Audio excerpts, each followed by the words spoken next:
Hi guys, quick video here of my stereo install in my 2016 Ford F-350. Mine's an XLT model and it has sync, and yeah, I wanted to upgrade from my brick style and also retain my steering wheel controls. So yeah, as you can see, I use the Maestro. There's the interface there. And there's the harness, the Fo1 harness. These are universal, but you you have to download an app, register it, and flash it to your particular vehicle. But it's pretty user friendly. Their website, I gotta say anyway. Yeah, my install went well. I used this guy here. Kenwood DNX 697S. Wife bought it for my birthday, and yeah, it's got the nav, and it has the screen mirroring, and also the what do you call it? The Apple CarPlay. But I'm an Android guy, but it's also got the what do you call it? Android Auto, right there. I like the Android Auto, and it's great, especially with the nav, because you got your nav running in the background and your music going, and yeah, it's just got like a ticker tape at the bottom telling you your next turning and whatever. And I also upgraded my speakers as well at the same time. That's the stock one. There's an example of how inferior these are. Look at that, 25 watts, and these are super cheap. I can't believe that they have actually even installed this garbage in these trucks. And I went with a cheaper speaker. You know, they are Hertz, and Hertz are known to make good stuff. But these were cheap. These were 99 bucks. And yeah, and they're quite an upgrade over these.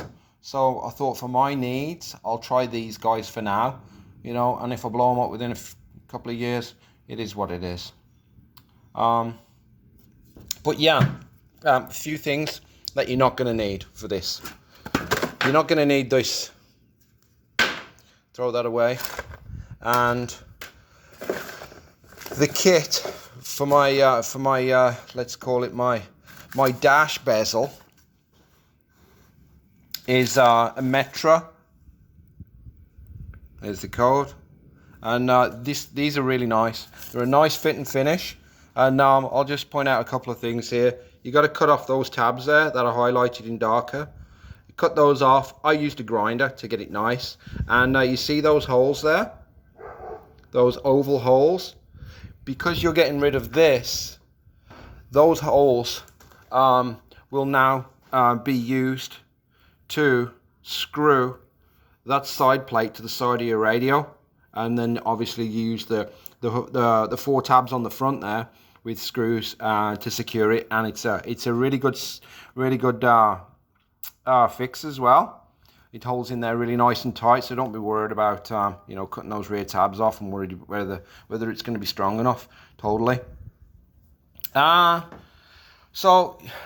with the Metra bezel kit, you get this as well. You're not going to need that. There is an up and a down position to that bezel, and you'll see it's got like a little cutout. That's the top, and you know, it's pretty important that they put that there, because it just shows you that it's the top, because there is a top and a bottom, because they want the stereo slightly angled, obviously angled down, pointing for a, you know, towards your eyes more so. It's going to come with a microphone. I believe that came with the stereo. You're not gonna need that. Here's another wiring harness. You're not gonna need that.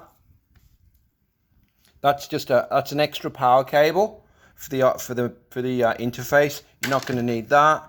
This one here, I don't know whether that came with the stereo. You're not gonna need that. This one wire here. This, you're not gonna need that guy either. And you're not going to need that guy either. Really good plug and play, I've got to say, especially on the 11 to 16. I'm just going to show you this diagram here now. make sure you cut off those RCAs right there. You're not going to need those. You do have to splice all these wires, old school way, unless you're running, I think unless you're, you know, wiring it in for, you know, unless you're amping it, but mine's not amped. The ODB connector for this, you only need that if you want to view your gauges.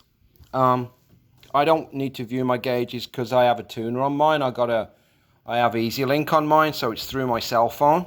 And if you plug this ODB into the back there, you're not going to be able to keep your tuner plugged in. So yeah, like there's the main wires there. There's those 4 clips there, 4 connectors there, and you've got the 2. One's the data cable, and the other one's the audio cable for your sync voice. The green wire off the back of the stereo there, that's your parking brake safety wire. It's a negative ground.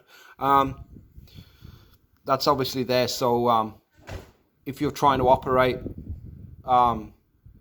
functions on your stereo while you're driving, it won't let you operate them for safety's sake, right? So I'm not suggesting that you do it, but I connected it just straight to the ground of the stereo because I'm not going to be operating it when I'm on the highway, like doing a Bach 25 or anything.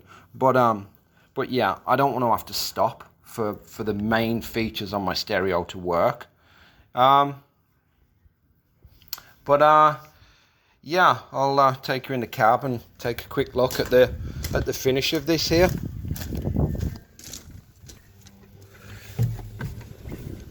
So I have my Bluetooth disconnected at the moment, just so I could use my cell. But yeah, it's pretty tight, right? And all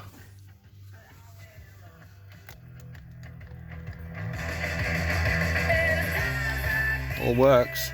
Everything works, I gotta say. But I especially like this Kenwood. Push the home button. There's the apps button. It's fast. So I've got it on HD radio at the moment. But yeah, it's got a lot of settings in here as well. Like, this thing's on another level. So there's your gauges one, which I will never be using.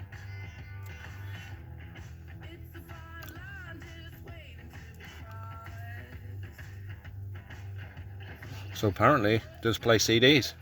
But the screen mirroring, I was watching a movie the other day, that was pretty cool, I gotta say.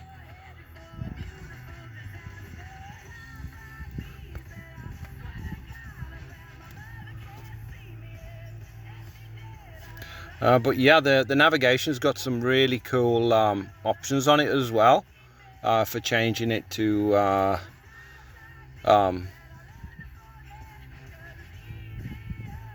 a satellite image rather than just the, you know, blocky kind of road map, right?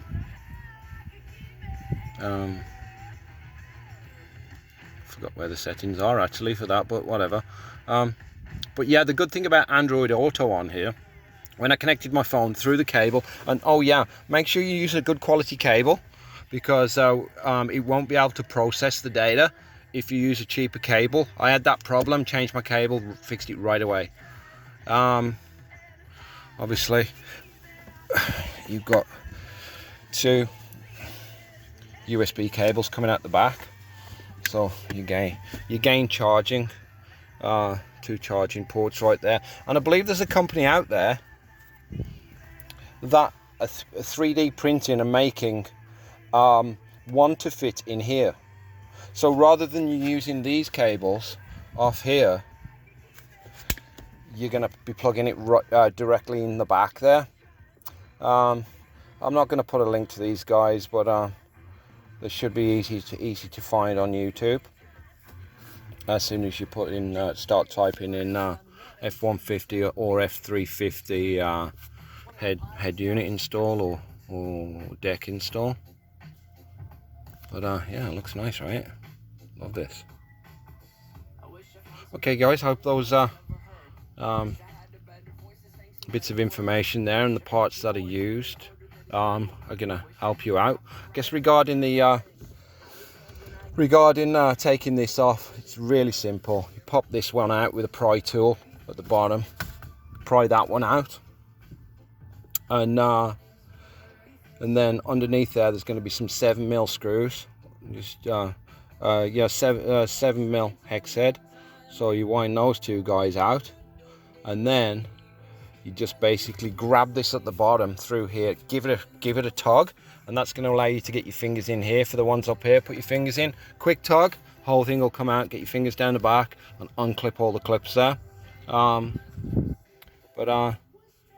Yeah, it went well. It is quite a job, you know, I think, but they wanted $500 for the install here locally in Canada in the Fraser Valley, and there's no way I'm paying that. It's crazy. Yeah, but that was with the Maestro, inclusive of the, you know, the parts required as well. And regarding the speakers as well, they sell pigtails for these speakers for the to extend, and so it's plug and play. You don't need them. Don't need them at all. There's just enough wire there. If you unclip the harness, the wire harness from the door inside there's just enough wire for you to be able to solder on a female spade connector to that wire. So don't clip them on. Don't just like crimp them on. I crimped the female yellow part, plastic, just to be able to close the hole up a lot, right? And then slide it on the wire and soldered it on, pushed it straight onto the back of the speaker. It's one less connection and it's a $40 saving, right? So yeah, there it is, guys. My install on my 2016 Super Duty. Take care, guys.